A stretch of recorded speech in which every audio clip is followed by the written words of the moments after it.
اگر آپ نے اس ویڈیو کو کلک کر ہی دیا ہے تو اس ویڈیو کو آپ پورا دیکھ کر جانا۔ یہ ویڈیو ایک چھوٹی سی ویڈیو ہے اور مفتی سلمان اظہری کا اس میں بیان ہے۔ یہ بیان یقیناً آپ کی زندگی کو بدل دے گا۔ تو آپ کا وقت نہیں لیتے ہوئے زیادہ اس کو میں آپ کو دکھا رہا ہوں، آپ اس ویڈیو کو پلیز ضرور دیکھ لیجئے۔ اور یہ ایسی ویڈیو ہے انشاءاللہ تبارک و تعالیٰ اگر آپ دیکھیں تو یقیناً آپ کی زندگی کو بدل دے گا۔ دیکھیے ذرا یہ ویڈیو۔ جسموں کا خیال کرتے ہو، میں تمہیں بتاتا ہوں اس جسم کی حیثیت کیا ہے۔ یہ جو چمڑی ہے اس کی حیثیت کیا ہے، یہ جو گوشت پوست ہمارے جسموں پر ہے اس کی حیثیت کیا ہے پتہ ہے تمہیں؟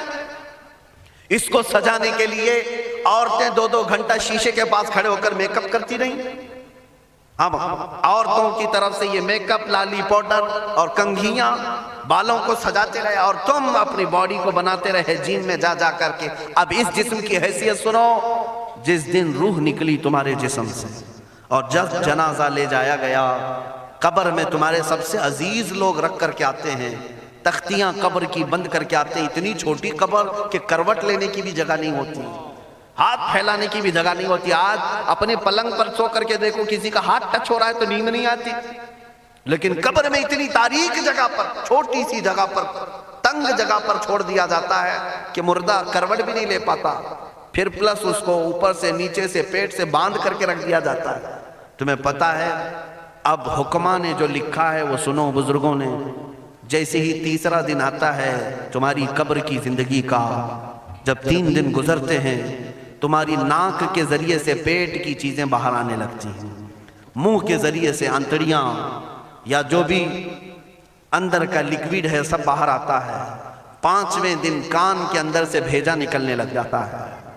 یہ جو بھیجا سر کے اندر ہے وہ ختم ہو کر کے سڑ کر کے پیپ کی شکل میں کانوں سے باہر آنے لگ جاتا ہے۔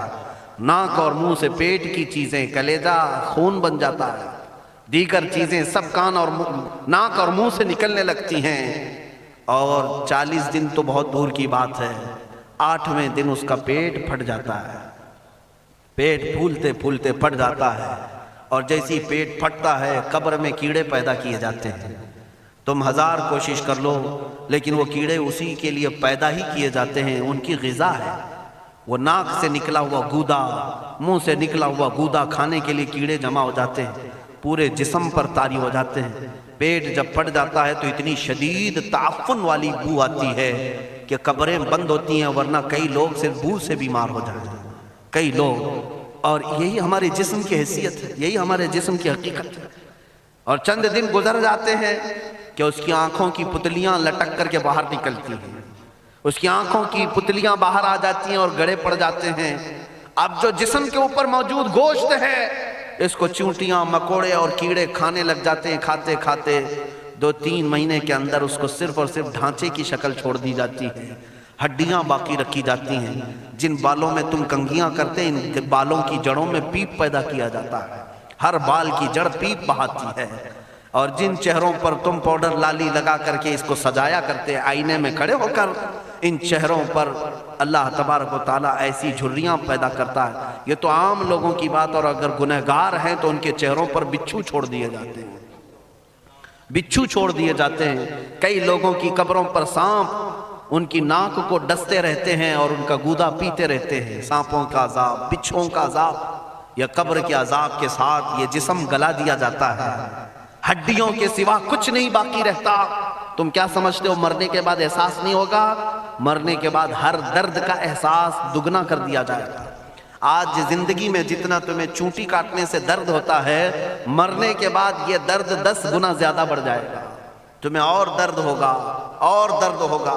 یہی جسم جو کیڑوں کی غذا بن گیا، کفن ختم ہو گیا، ہمارے جسم میں پیٹ کا گودا باہر آ گیا، آنکھوں سے کانوں سے ساری چیزیں لیکویڈ ختم کر دی گئی، بھیجا کانوں سے بہہ کر کے نکل آیا، بچا کیا ہمارے پاس؟ جس جسم کو ہم سجاتے رہے، سنوارتے رہے، اس پر ہزاروں پیسے بہاتے رہے، یہ جسم 40 دن کے اندر کیڑوں کی غذا بن گیا، سب ختم ہو گیا۔ میرے عزیزو، ہر انسان کے جسم کے ساتھ قبر یہی کرتی ہے، قبر دباتی الگ ہے، کیڑوں کا عذاب الگ ہے، بچھوؤں کا عذاب الگ ہے، لیکن یہ سب کے لیے احکام نہیں۔ کچھ وہ بھی جنازے ہیں جب یہاں سے جاتے ہیں تو ہزاروں کی آنکھوں میں آنسو چھوڑ کر جاتے ہیں، ہزاروں کی دلوں کی دھڑکن بن کر کے جاتے جاتے ہیں، ان کے جنازے جب جاتے ہیں تو اللہ کے ملائکہ بھی فرشتے بھی ان کے جنازے کو اٹھانے کے لیے زمین پر آتے ہیں۔ یہ کون لوگ ہیں؟ جو اپنے سینوں میں عشق مصطفیٰ کی شمع روشن کیے ہوئے تھے، جینا چاہتے تو مصطفیٰ کے لیے، مرنا چاہتے تو مصطفیٰ کے لیے۔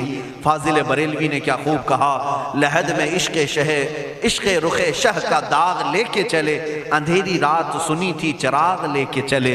جب قبر میں جاتا ہے ایک عاشق رسول، اسے رکھا جاتا ہے، کفن اس کا بھی ہے، جسم اس کا بھی ہے، لیکن فرشتوں سے بھی کہا جاتا ہے اسے آہستہ سے جگانا، محمد عربی کا غلام ہے، رسول پاک کا وفادار ہے، اور کیڑوں کا اس کے جسم کو کھانا تو دور کی بات، فرمایا گیا قیامت تک اس کے کفن کو بھی میلا ہونے نہیں دیا جاتا۔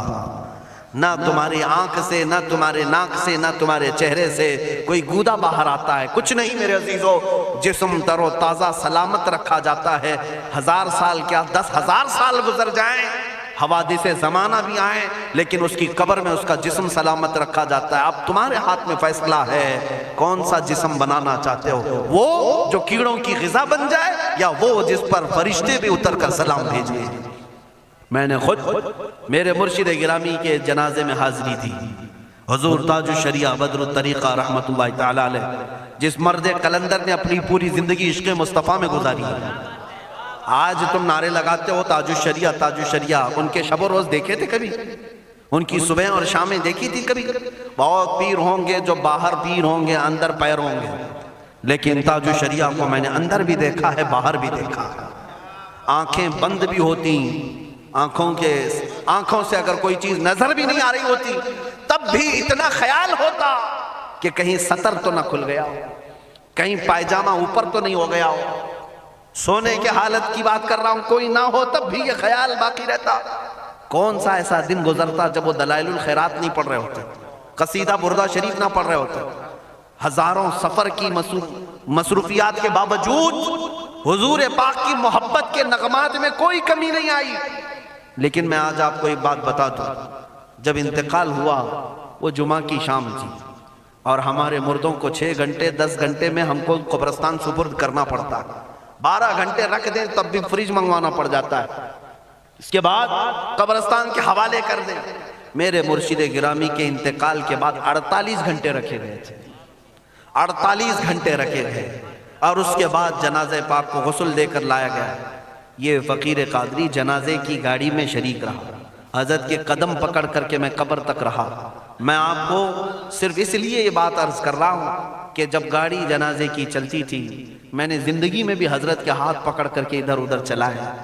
حضرت کے ساتھ جب جانا ہوتا تو بازوؤں کو ہم تھامے ہوتے، ہم کیا چلاتے، ہمیں وہ خود چلا رہے ہوتے، لیکن یہ ہم برکت کے لیے پکڑے ہوتے۔ جو نرم و ملائم جسم تھا، میں نے وفات کے بعد جنازے میں کھڑا ہو کر کے دیکھا، قدموں کو پکڑ کر، نہ نرمی میں کمی آئی، نہ ملائم ہونے میں کوئی کمی تھی۔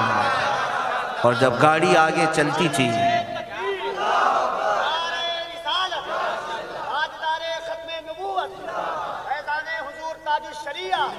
جب آپ گاڑی جنازہ جس پر رکھا ہوا تھا چلتی تھی، تو میرے عزیزو زندگی میں جس طرح جسم نرم ملائم تھا، میں نے دیکھا کہ گاڑی جب اس کے دھڑکے ہوتے تھے ادھر ادھر، تو پیٹ مبارک اور سینے مبارک ویسے ہی ہلتا تھا جیسے کسی زندے کا ہلتا۔ ہاتھ پر انگلی رکھے تو خون سرک جائے اور پھر اپنی جگہ پر آ جائے۔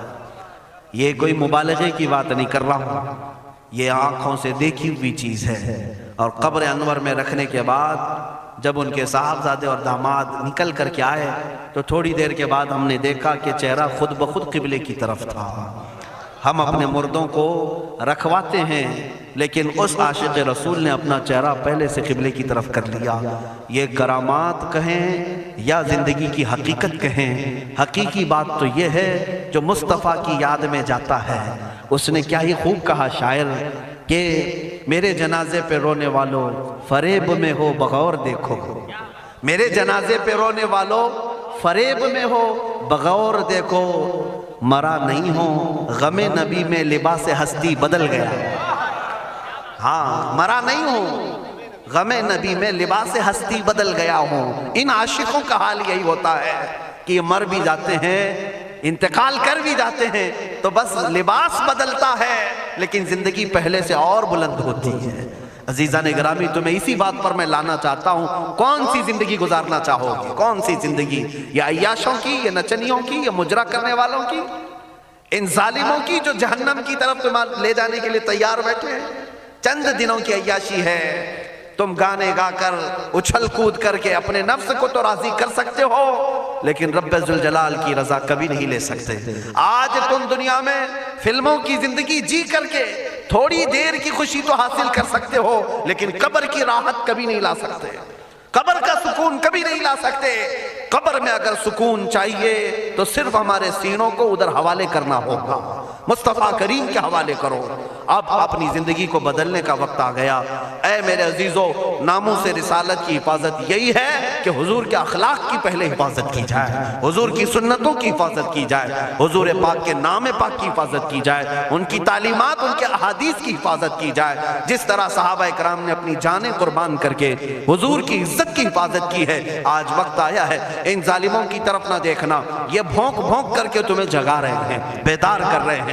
میں جواب دیتا رہوں گا انشاءاللہ، لیکن ساتھ میں ان حادثات کو اپنے لیے ایک الگ انداز سے دیکھتا ہوں۔ اگر کوئی کتا کوفے میں بیٹھ کر بھونکتا ہے اور میرے نبی پاک کی عظمت پر حملے کرتا ہے تو درد تو ہوتا ہے، لیکن ساتھ میں عقیدہ بھی تو ہمارا یہ ہے، رہے گا یوں ہی ان کا چرچا رہے گا، رہے گا یوں ہی ان کا چرچا رہے گا، پڑے خاک ہو جائیں جل جانے والے۔ یا رسول اللہ، تو گھٹائے سے کسی کے نہ گھٹا ہے نہ گھٹے گا، جب بڑھائے تجھے اللہ تعالیٰ تیرا، مٹ گئے مٹتے ہیں مٹ جائیں گے آدھا تیرے، نہ مٹا ہے نہ مٹے گا کبھی چرچا تیرا۔ یہ کتے کتاب لکھ کر کے کہتے ہیں محمد عربی کا چرتر، ان کے اخلاق، ان کے کردار برے تھے، اور ایسی کوئی چیز نہیں ہے اسلام میں جس سے امپریس ہو کر اسلام قبول کیا جانا چاہیے۔ محمد صلی اللہ علیہ وسلم کے نام کو اسلام سے ہٹا دینا چاہیے۔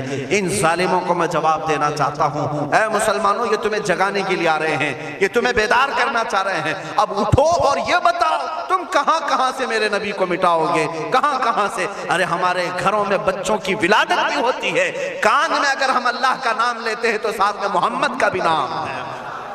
ہمارے بچے جس دن اس دنیا میں آتے ہیں، اذان ان کے کانوں میں دی جاتی ہے تو اللہ کے نام کے ساتھ محمد کا نام بھی آتا ہی ہے۔ ہماری اذانیں، ہمارے نماز کو بلانے والی آوازیں، تم کیا مٹا پاؤ گے محمد عربی کے نام کو؟ یہ ہزاروں نہیں کروڑوں اذانیں بار بار دن میں دے دے کر کے یہ بتاتی ہیں کہ تم واللہ محمد عربی صلی اللہ علیہ وسلم کا ذکر تم کبھی الگ نہیں کر سکو گے۔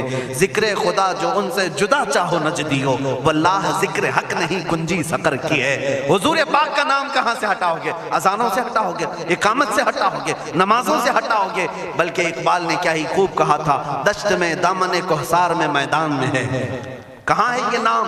دشت میں دامن کوہسار میں میدان میں محمد ہے، بحر میں موج کی آغوش میں طوفان میں محمد ہے، چین کے شہر مراکش کے بیابان میں محمد ہے، اور پوشیدہ ہر مسلمان کے ایمان میں محمد ہے۔